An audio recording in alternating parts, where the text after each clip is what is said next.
Welcome to What Is, where we take the world's most complicated topics and strip them down until they're slightly less confusing and significantly more interesting. Today we're talking about a three-letter acronym that changed the world, defined a generation, and became one of the most misunderstood biological phenomena in human history. We're talking about HIV and its consequence, AIDS. Now, before you get flashbacks of that awkward health class in middle school, where the gym teacher tried to explain biology using a banana and a look of pure existential dread, don't worry. We're going deeper than that. We're going from the jungles of 1920s Africa to the neon-soaked panic of the 1980s, all the way to the future where this global killer might finally be out of a job. So let's start with the basics. What actually is it? If you ask the average person on the street the difference between HIV and AIDS, they'd probably give you a look that says, I know they're bad, and I think they're the same thing. But they aren't. HIV stands for Human Immunodeficiency Virus. It's the guest who shows up at your house uninvited, raids your fridge, and then starts dismantling the security system. It's a retrovirus, which sounds like it should be wearing bell bottoms and listening to ABBA. But in reality, it means it's a type of virus that inserts a copy of its RNA genome into the DNA of a host cell, effectively hijacking the factory. Specifically, HIV has a type. It's obsessed with CD4 cells, also known as T helper cells. These are the generals of your immune system. They don't do the fighting themselves, but they give the orders. They tell the rest of the body when to attack a cold, a flu, or that questionable street taco you ate at 2 a.m. When HIV enters the body, it turns these T cells into virus-making factories. Eventually, the T cells burst and die, and the new viruses go out to find more T cells. It's a slow-motion coup d'etat. AIDS, on the other hand, stands for Acquired Immunodeficiency Syndrome. This isn't a virus, it's a condition. You don't catch AIDS, you develop it. It's the final stage of the HIV infection, where the immune system is so decimated, the generals are all dead, that the body can no longer fight off opportunistic infections. We're talking about rare pneumonias or cancers that a healthy body would laugh at, but become fatal when the gates are left wide open. Basically, HIV is the arsonist, and AIDS is the state of the building being completely on fire. But where did this arsonist come from? For a long time, the origin of HIV was a cocktail of urban legends, conspiracy theories, and, let's be honest, flat-out racism. Some people thought it was a lab leak, because humans love a good lab leak theory, while others blamed everything from contaminated vaccines to, well, let's just say some very creative ideas about monkeys. The truth is actually more mundane, yet somehow more cinematic. Scientists have traced the origin of HIV to SIV, Simian Immunodeficiency Virus. This is a version of the virus that affects non-human primates. Specifically, the crossover happened with chimpanzees in Central Africa. Now, how does a virus go from a chimp in the jungle to a human in the city? It wasn't a romantic comedy, folks.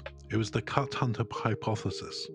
At some point in the early 20th century, most likely around the 1920s, a hunter in the Congo was butchering a chimpanzee for bushmeat. A bit of the chimp's blood got into a cut on the hunter's hand. The virus made the jump, mutated to survive in a human host, and began its long, silent journey. Wait, the 1920s? How did we only hear about it in the 80s? Because HIV is the ultimate sleeper agent. It moves slowly. In the 1920s, the city of Kinshasa, in what is now the Democratic Republic of Congo, was booming. It was a transport hub with railways and river travel. The virus hitched a ride on these routes, spreading quietly throughout the population for decades. It traveled from Africa to Haiti, and eventually around the late 60s or early 70s, it landed in the United States. It was like a biological time bomb, with a 50-year fuse. And in 1981, that fuse finally hit the powder keg. The first official cases weren't even called HIV. In June 1981, the CDC published a report about 5 young, previously healthy gay men in Los Angeles who had contracted a rare lung infection called PCP. Usually only people with severely compromised immune systems got this.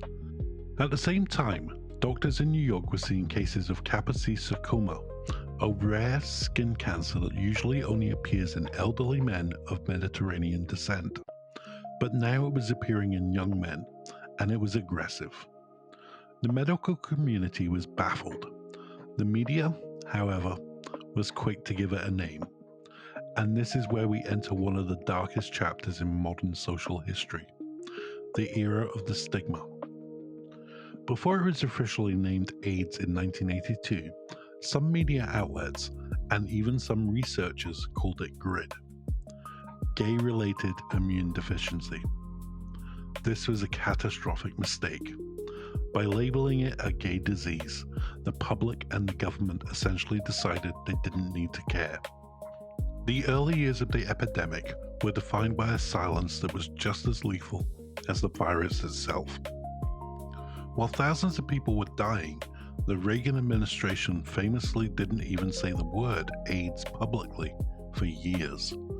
It was seen as a moral judgment rather than a medical crisis. This led to the 4-H Club. According to the stigma of the time, you were only at risk if you were one of the 4-H's. Homosexuals, heroin users, hemophiliacs, or Haitians. If you weren't on that list, you felt safe. If you were on that list, you were treated like a pariah. People were fired from their jobs. Landlords kicked tenants out. Families refused to touch their dying children. There were stories of hospital staff leaving food trays outside the doors of AIDS patients because they were afraid to enter the room.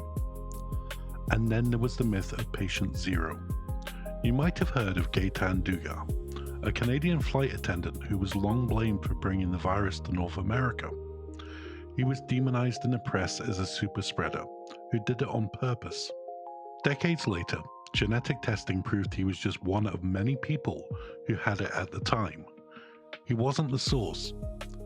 He was just a victim who happened to have a very organized address book that helped researchers track the spread. But the damage to his reputation, and the reputation of the LGBTQ+ community, was done. It took the death of celebrities like Rock Hudson, and the heartbreaking story of Ryan White, a teenager who contracted HIV from a blood transfusion for his hemophilia, and was banned from his middle school. These events finally started shifting the needle of public empathy. When Ryan White was kicked out of school, it showed the world that this wasn't about lifestyle choices. It was about a virus. And viruses don't have a moral compass. They don't care who you love, what you inject, or where you were born. They just want a host.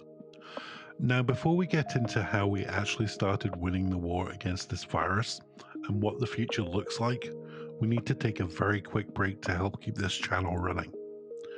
If you're enjoying this deep dive into the things that shape our world, do us a huge favor. Hit that subscribe button and tap the notification bell. It's the best way to make sure you don't miss our next episode. Already subscribed? Drop a comment below and let us know what topic we should tackle next. Okay, back to the science. By the mid-80s, we finally identified the virus, HIV. We had a test for it, but we didn't have a cure. An HIV diagnosis was essentially a death sentence. The first drug, AZT, was approved in 1987, but it was incredibly toxic and only worked for a short time before the virus figured out how to bypass it. The virus was smart. Because it mutates so rapidly, it could adapt to any single drug we threw at it. The breakthrough didn't come until 1996 with the introduction of HAART, highly active antiretroviral therapy. Instead of one drug, doctors started using a cocktail of 3 different drugs. This forced the virus to try and mutate in 3 different ways at once, which was much harder. Suddenly, people who were on their deathbeds were getting up and going back to work. HIV shifted from an acute fatal illness to a manageable chronic condition. Today we have something called U equals U. Undetectable equals untransmittable. This is huge. It means that a person living with HIV who is on effective treatment can get their viral load so low that it doesn't even show up on a standard blood test. And if it's undetectable, they cannot pass the virus on to their sexual partners. We also have PrEP, pre-exposure prophylaxis. It's a daily pill that people who are HIV negative can take to prevent them from contracting the virus if they are exposed. It's over 99% effective. We went from everyone dies to you can live a long, healthy life and never pass it on in only a few decades. That's the miracle of modern science. But, and there's always a but, the stigma hasn't vanished. It's just mutated, much like the virus itself. In many parts of the world, and even in many parts of the US, people are still afraid to get tested because of the shame associated with the virus. Laws still exist in some places that criminalize people for living with HIV based on outdated science from the 1980s. Even though we have the tools to end the epidemic, we could stop the spread tomorrow if everyone had access to testing, treatment, and PrEP. We don't. Because of the cost, because of the politics, and because of the lingering idea that this is a shameful disease. So what does the future look like? Are we ever going to find a cure? Well, actually we already have cured a few people. You might have heard of the Berlin patient, Timothy Ray Brown. He was the first person to be functionally cured of HIV. He had leukemia and required a bone marrow transplant. His doctors found a donor who had a rare genetic mutation, the CCR5 delta 32 mutation, which makes a person naturally immune to most strains of HIV. After the transplant, the new immune system wiped out the HIV in his body. Since then, a handful of others, the London patient, the Düsseldorf patient, have been cured using similar methods. Now, bone marrow transplants are incredibly dangerous and expensive. We can't just do that for all 39 million people living with HIV. But these cases prove that a cure is biologically possible. Researchers are now looking at gene editing, using CRISPR to snip out the HIV DNA right out of a person's cells. Others are working on an HIV vaccine using the same mRNA technology that gave us the COVID-19 vaccines. We are closer than we ever have been. We're living in the tail end of an epidemic that defined the late 20th century. HIV and AIDS taught us a lot about ourselves. It taught us about the incredible speed of scientific progress. It taught us about the resilience of the human spirit, the way activists fought for their lives when the world turned its back on them. But it also taught us about how easily fear can be turned into cruelty. The story of HIV isn't just a story about a virus. It's a story about how we treat the most vulnerable people in our society. It's a story about the difference between being a patient and being a person. As we look towards the future, what is HIV might be a question asked in a history class rather than a doctor's office. It's important to remember the journey it took to get here. And that brings us to the end of today's deep dive. If you found this helpful, or if you learned something that surprised you, please give this video a thumbs up. It really helps YouTube realize that people actually like learning things. Don't forget to check out our other videos on medical mysteries, historical turning points, and many, many other things. Thanks for watching, stay curious, and see you next time.